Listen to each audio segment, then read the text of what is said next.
प्रश्नावली 13.6 एक बेलनाकार बर्तन के आधार की परिधि आपको दे रखी है 132 सेंटीमीटर और ऊंचाई दे रखी है 25 सेंटीमीटर। इस बर्तन में कितने लीटर पानी आ सकता है जबकि 1000 सेंटीमीटर क्यूब बराबर होता है 1 लीटर। आपको सबसे पहले बर्तन के आधार की परिधि दे रखी है। परिधि से हम क्या निकालेंगे? त्रिज्या। तो बर्तन की परिधि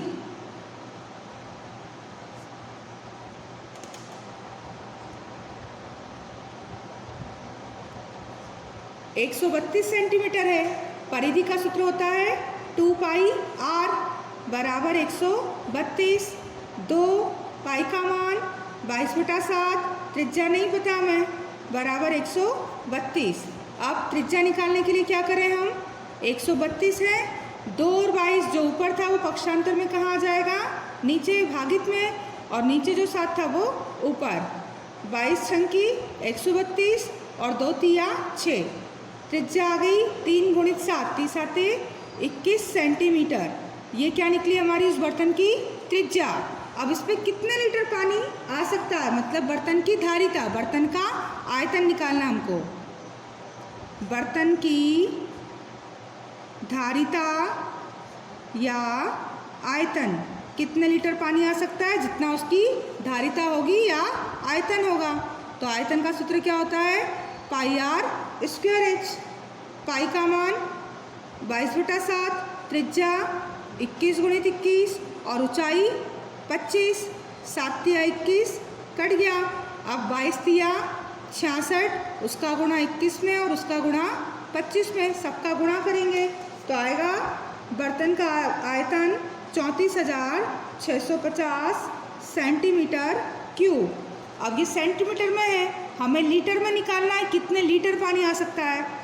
तो चूँकि 1000 सेंटीमीटर क्यूब बराबर दे रखा है आपको 1 लीटर, इसलिए 34,000 सेंटीमीटर क्यूब को लीटर में बदलने के लिए क्या करेंगे हम? 34,650 में काय का भाग लगा देंगे? 1000 का, तो वो हो जाएगा लीटर। 3 0 हटा के 3 के बाद दशमलव, 34.65 लीटर पानी उसमें बर्तन में आएगा। कितना पानी आ सकता है बर्तन में? बर्तन में 34.65 लीटर पानी आ सकता है। प्रश्न दूसरा है, लकड़ी के एक बेलनाकार पाइप का आंतरिक व्यास 24 सेंटीमीटर है और बाहरी व्यास 28 सेंटीमीटर है। इस पाइप की लंबाई जो है 35 सेंटीमीटर है। इस पाइप का द्रव्यमान ज्ञात करना है। यदि 1 सेंटीमीटर क्यूब लकड़ी का द्रव्यमान 0.6 ग्राम है तब। बेलनाकार पाइप है, आंतरिक व्यास और बाहरी व्यास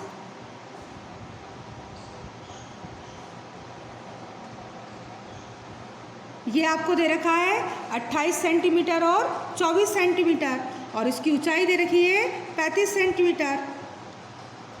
तो पाइप का आंतरिक व्यास 24 सेंटीमीटर है, तो आंतरिक त्रिज्या यानी कि अंदर की त्रिज्या R2 कितनी होगी? 24 की आधी। आंतरिक त्रिज्या होगी 12 सेंटीमीटर। अब पाइप का बाहरी व्यास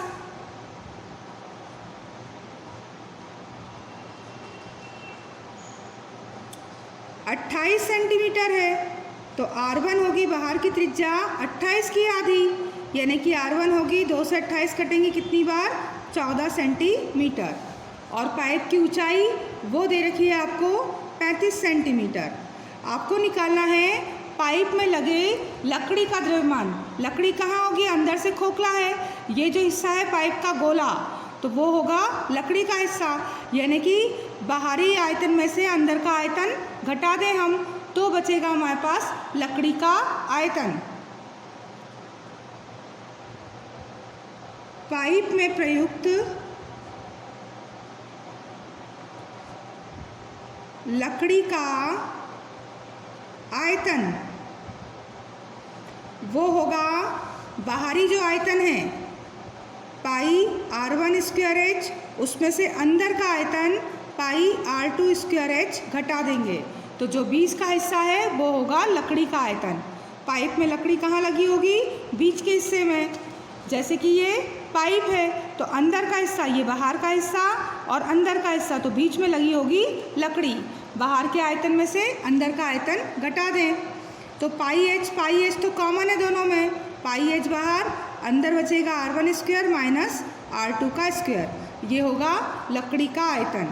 पाई का मान 22/7, ऊंचाई 35, r1 का स्क्वायर, r1 कितना है?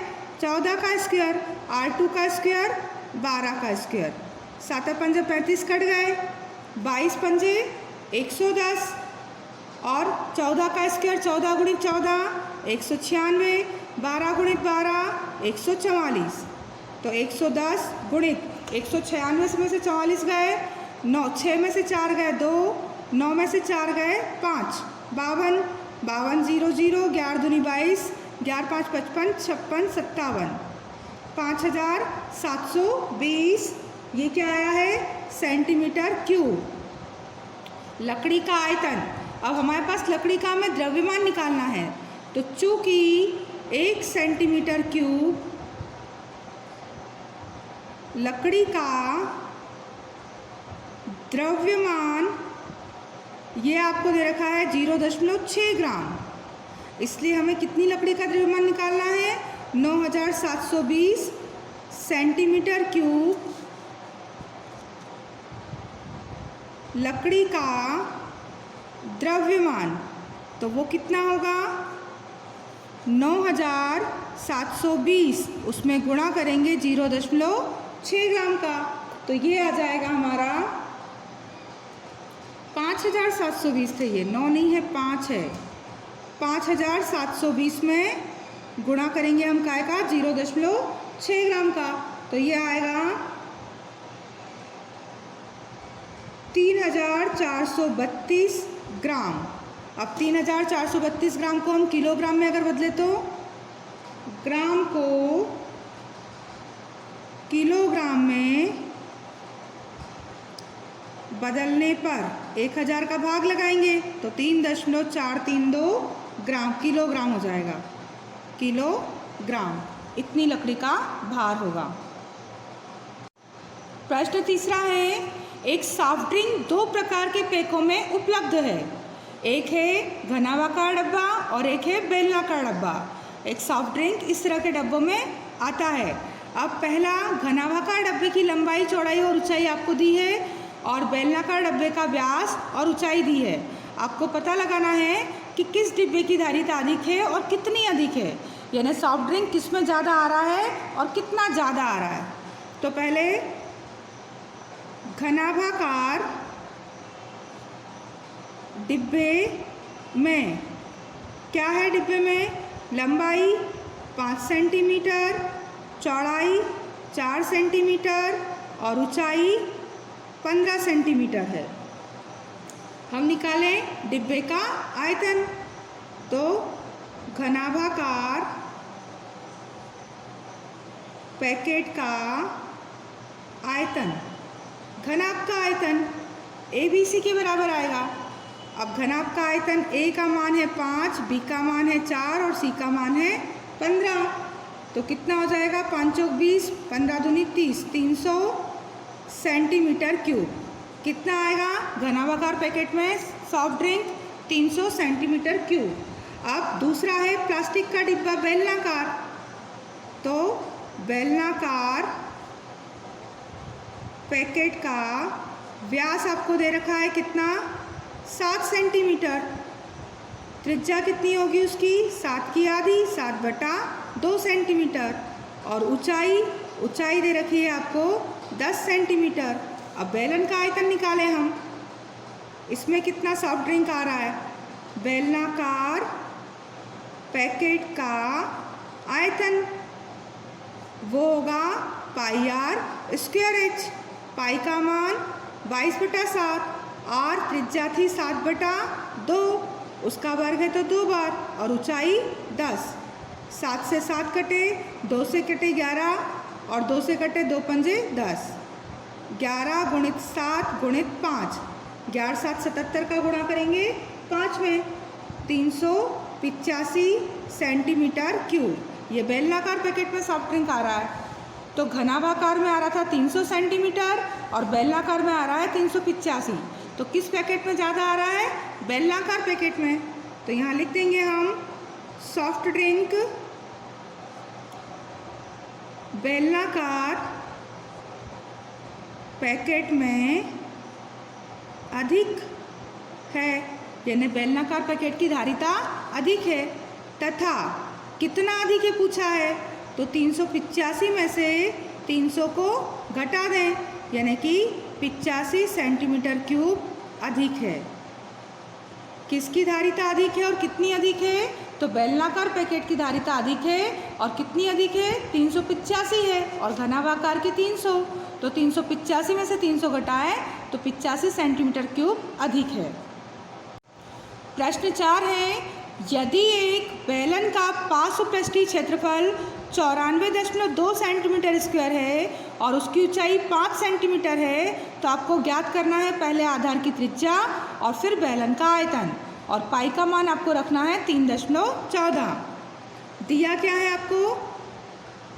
बेलन का पार्श्वपृष्ठीय क्षेत्रफल 94.2। तो बेलन का पार्श्वपृष्ठीय क्षेत्रफल यानी कि वक्रपृष्ठ 2 पाई RH ये दिया है आपको 94.2। 2 पाई का मान रखना है आपको 3.14, त्रिज्या आधार की निकालना है और ऊंचाई दे रखी है उसकी 5 बराबर 94.2।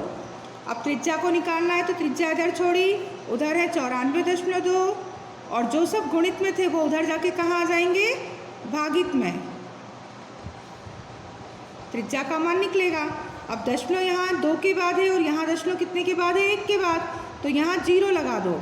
अब ये भी दशमलव कितने के बाद हो गए? 2 के बाद। और यहाँ भी दशमलव कितने के बाद हो गए? 2 के बाद। तो दशमलव से दशमलव तो कट गए। अब 2 से काटें इसको, 2 चौक 8, 2 सत्ती 14, 2 एकम 2 और 0। 5 से काटें, 5 नम 45, 46 47 2 बच गए, 5 चौक 20 और 5 दूनी 10।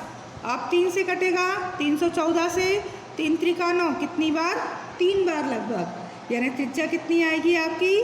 3 सेंटीमीटर। ये त्रिज्या निकल गई आधार की। अब निकालना हमें इस बेलन का आयतन। तो दूसरा बेलन के आयतन का सूत्र लगा दें, पाई आर स्क्वायर एच। पाई का मान रखना है 3.14, आर का वर्ग, त्रिज्या 3 गुणित 3 और ऊंचाई कितनी थी? 5। 3 त्रिका 9 पंजे 45, 3.14 में काय का गुणा कर दें हम? 45 का। तो हमारा आयतन आ जाएगा 141.3 सेंटीमीटर क्यूब। ये होगा उस बेलन का आयतन। 5वां प्रश्न है, 10 मीटर गहरे एक बेलनाकार बर्तन की आंतरिक वक्रपृष्ठ को पेंट कराने का व्यय है 2200 रुपये। यदि पेंट कराने की दर है 20 रुपये प्रति वर्ग मीटर, तो ज्ञात कीजिए बर्तन का आंतरिक वक्रपृष्ठीय क्षेत्रफल, फिर आधार की त्रिज्या और बर्तन की धारिता यानी आयतन।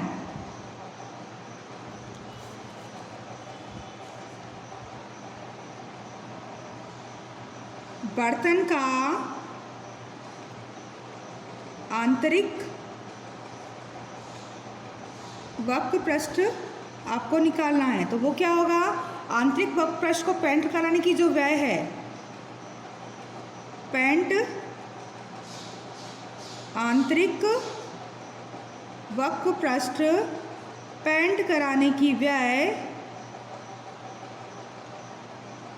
और बटे में व्यय की दर। आंतरिक वक्रपृष्ठ कैसे निकलेगा? उस पूरे वक्रपृष्ठ में पेंट कराने के लिए पैसे कितने खर्च हुए हमारे? 2200 रुपये। और दर क्या थी? 1 मीटर स्क्वायर 20 रुपये का। तो 2200 मीटर स्क्वायर कितने में हुआ होगा? 2200 मीटर खर्च हुआ होगा 20 के हिसाब से 110 मीटर स्क्वायर का। बर्तन का आंतरिक वक्रपृष्ठ कितना होगा? 110 मीटर स्क्वायर। 110 मीटर स्क्वायर पर 20 रुपये के हिसाब से जब हमने 110 मीटर स्क्वायर वक्र पर पेंट कराया होगा 20 रुपये प्रति वर्ग मीटर की दर से, तो हमारे 2200 रुपये खर्च हुए होंगे। तो आंतरिक वक्र कैसे निकला? आंतरिक वक्र पेंट कराने की जो व्यय है उसमें व्यय की दर का भाग लगा दिया। जो कुल खर्च था हमारा 2200 रुपये, उसमें खर्च की दर 1 वर्ग मीटर के 20 रुपये के हिसाब से भाग लगाया, तो हमें पता चला कि कितना मीटर स्क्वायर था वो 110 मीटर स्क्वायर था आंतरिक वक्र। अब आंतरिक वक्र पता चल गया हमें बर्तन का आंतरिक वक्र पृष्ठ 110 मीटर स्क्वायर। इसका सूत्र क्या होता है? 2 पाई RH बराबर है 110 के। तो 2 पाई का मान 22/7, त्रिज्या निकालनी है और ऊंचाई कितनी है बर्तन की? 10 मीटर गहरा यानी कि 10 मीटर ऊंचा, 110। अब R निकालना है तो R बराबर आएगा 110, 2, 22 और 10 जो ऊपर थे वो कहाँ आएंगे? नीचे, और नीचे का 7 आ जाएगा ऊपर। 22 पंजे 110। अब कुछ नहीं कटेगा तो त्रिज्या आएगी 5 7 35 और 10 दूनी 5 दूनी 10 कट गए तो 7 बटे में 2 दूनी 4, 7/4 सेंटीमीटर ये आ जाएगी हमारी त्रिज्या। अब त्रिज्या निकल गई, अब हमें निकालना है बर्तन की धारिता। तो बर्तन की धारिता मतलब आयतन, ये और पूछा है हमसे, तो उसका सूत्र होगा पाई R स्क्वायर H। पाई का मान 22/7, R 7/4 और H 10।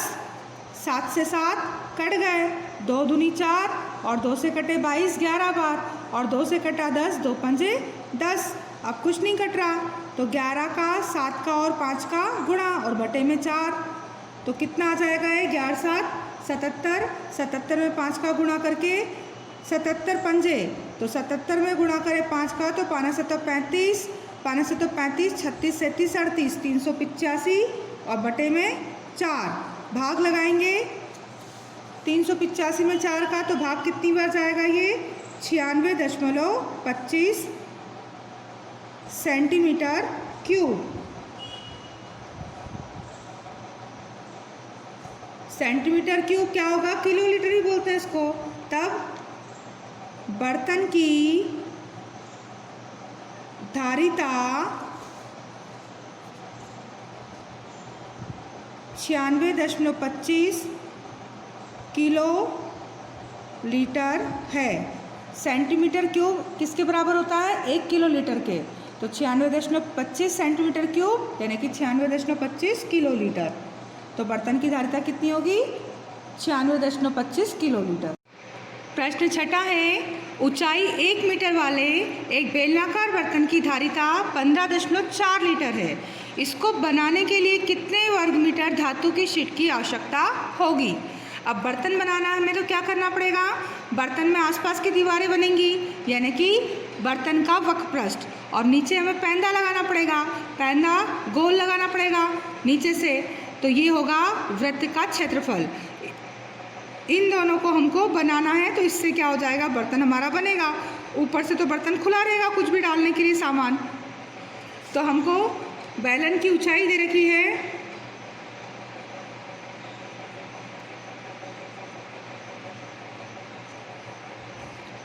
1 मीटर और धारिता यानी कि आयतन दे रखा है इसका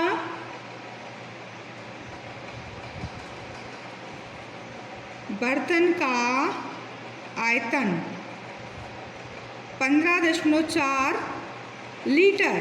अब लीटर को अगर मीटर क्यूब में बदले तो क्या करेंगे हम? इसका 15.4 में 1000 का भाग लगाएंगे तो लीटर को मीटर क्यूब में बदलने पर आयतन आ जाएगा बर्तन का 15.4 बटे में 1000। अब ये क्या हो जाएगा? Metre cube. 3 जीरो टाई और दशमलव यहाँ से 3 अंक आगे बढ़ाया, 1 2 3 अंक आगे यहाँ दशमलव, यानी बर्तन का आयतन होगा 0.0154 मीटर क्यूब, ये बर्तन का आयतन आ गया। अब हमें निकालना क्या है, आयतन दिया हुआ है, त्रिज्या नहीं है हमारे पास, तो बर्तन के आयतन का ही सूत्र लगाते हैं हम। बेलनाकार बर्तन का आयतन 0.0154 दिया है, इसका सूत्र होता है पाई आर स्क्वायर एच, इसका मान है 0.0154। अब पाई का मान कितना लिखे हम, 22/7।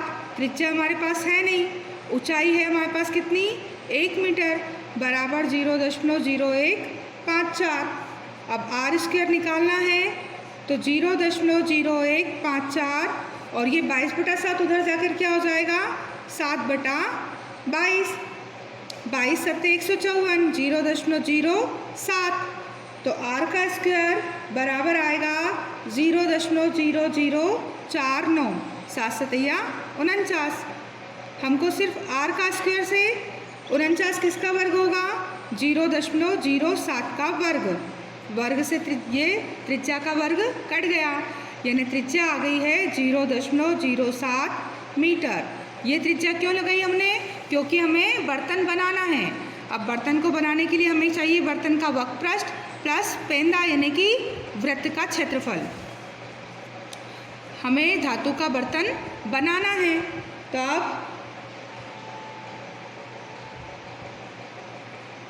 बर्तन का वक्रपृष्ठ बराबर 2πrh, या राइट साइड का हिस्सा, और प्लस नीचे पेंदा लगाना है, तो क्या हो जाएगा 2πr²। आसपास की दीवारें बनेंगी बर्तन की, या राइट साइड की दीवारें बर्तन की, और नीचे का पेंदा लगाना, ऊपर से तो बर्तन खुला रहेगा, तो πr²। तो 2 पाई दोनों में कॉमन है और एक आर, पाई और आर आप निकाल सकते हो यहाँ से और यहाँ से भी। अंदर बचेगा 2h, और यहाँ से आर 2 थे, एक बाहर निकल गया तो एक अंदर बचा। अब मान रखें पाई का 22/7, त्रिज्या 0.07, फिर 2h, तो 2h का मान है 1, ऊंचाई क्या है 1, और प्लस आर 0.07। 7 से कटाइए 0.01 बार, 22 का गुणा करें 1 में, तो 22 से कम 22, और 0.2 के बाद है 0.22, इन दोनों का गुणा, और कोष्टक में 2 एकम 2 जोड़ेंगे इसमें, तो 2.07। अब इन दोनों का करेंगे हम गुणा, दोनों का गुणा आएगा 0.4554 मीटर स्क्वायर। यानी बर्तन बनाने में लगी धातु का आवश्यकता, कितनी आवश्यकता होगी, 0.4554 मीटर स्क्वायर धातु की शीट आपको आवश्यक होगी बर्तन को बनाने में। शीशे की एक पेंसिल लकड़ी के एक बेलन के अभ्यंतर में ग्रेफाइट से बने ठोस बेलन को डालकर बनाई गई है। पेंसिल का जो व्यास है वो है 7 मिलीमीटर, और अंदर जो ग्रेफाइट डाला गया है, ग्रेफाइट का व्यास है 1 मिलीमीटर। यदि पेंसिल की लंबाई 14 सेंटीमीटर है तो आपको लकड़ी का आयतन और ग्रेफाइट का आयतन निकालना है। ग्रेफाइट का व्यास कितना है, 1 मिलीमीटर, तो त्रिज्या कितनी हो जाएगी उसकी, 1/2 मिलीमीटर। पेंसिल की लंबाई यानी ऊंचाई है 14 सेंटीमीटर।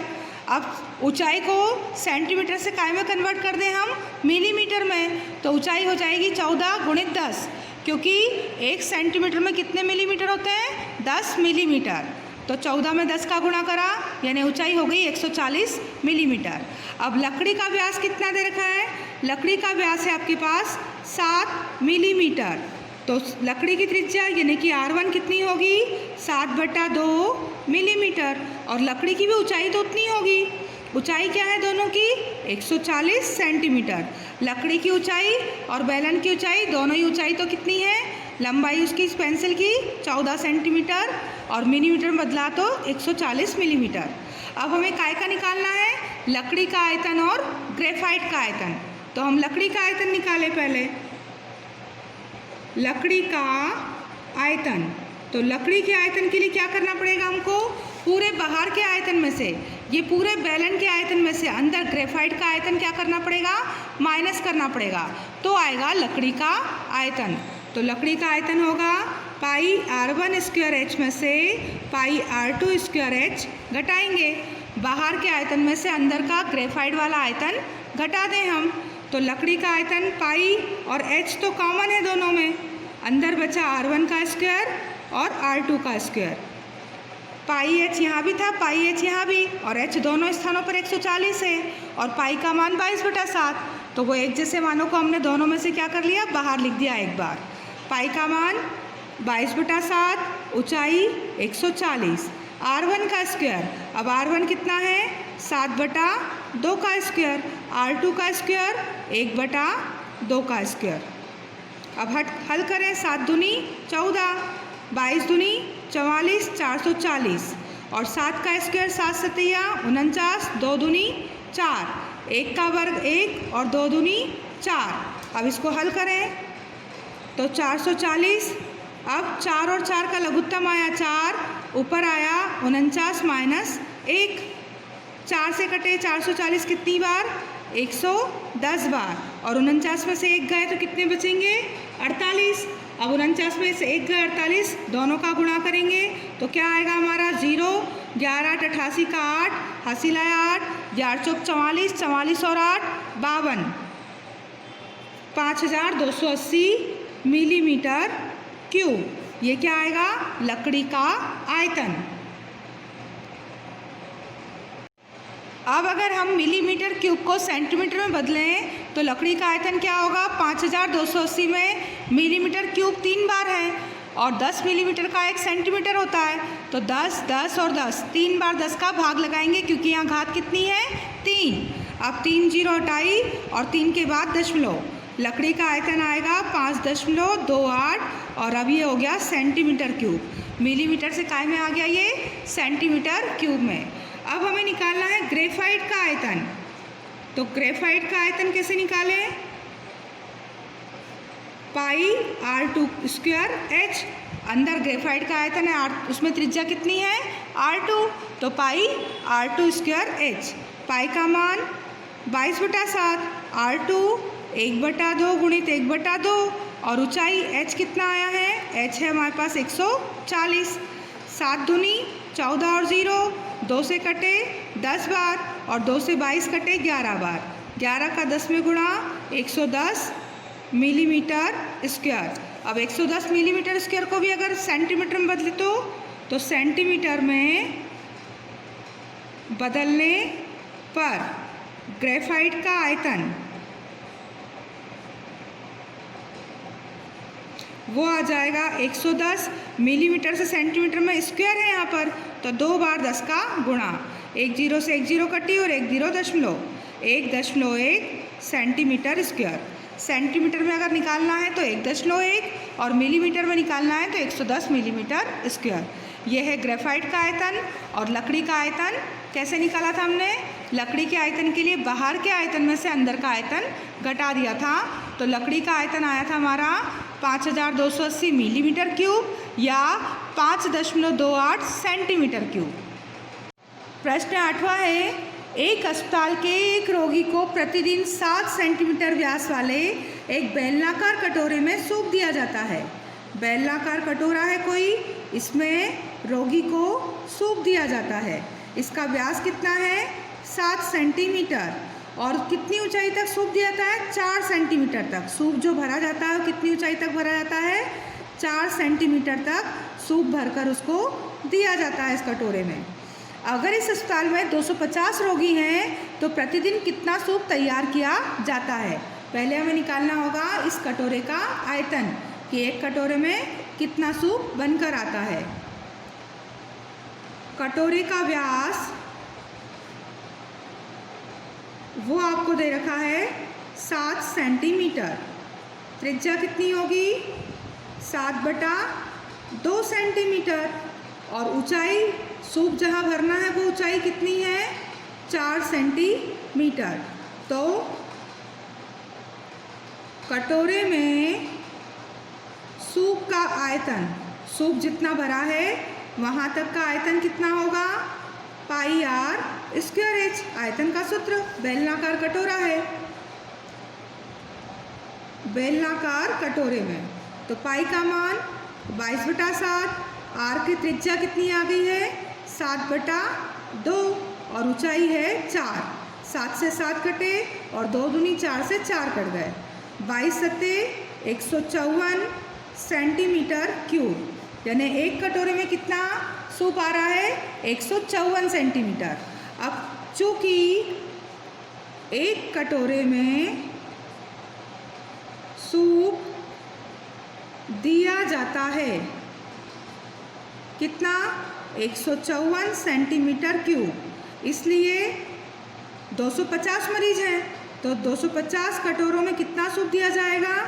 मरीजों को सूप दिया जाएगा बराबर 250 में गुणा कर देंगे हम 154 का, तो ये 250 में 154 का गुणा आएगा 38,500 सेंटीमीटर क्यूब। इतना सूप अस्पताल में तैयार होगा, तब वो 250 मरीजों को दिया जाएगा। अब सेंटीमीटर क्यूब को कहाँ से चेंज कर रहे हैं हम? लीटर में बदलने पर, क्योंकि सूप काय में आएगा? लीटर में बदलते हैं। तो सेंटीमीटर क्यूब को लीटर में बदलेंगे तो काय का भाग लगाएं हम? 1000 का, तो ये होगा 38,500 बटे में आ जाएगा 1000, 3 0 टी और 3 के बाद दशमलव, 38.5 लीटर सूप अस्पताल में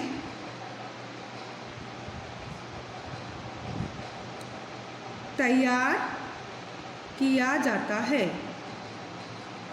तभी वो 250 मरीजों को दे पाएंगे। तो कितना सूप तैयार होता है अस्पताल में? 250 मरीजों के लिए 38.5 लीटर सूप तैयार होता है।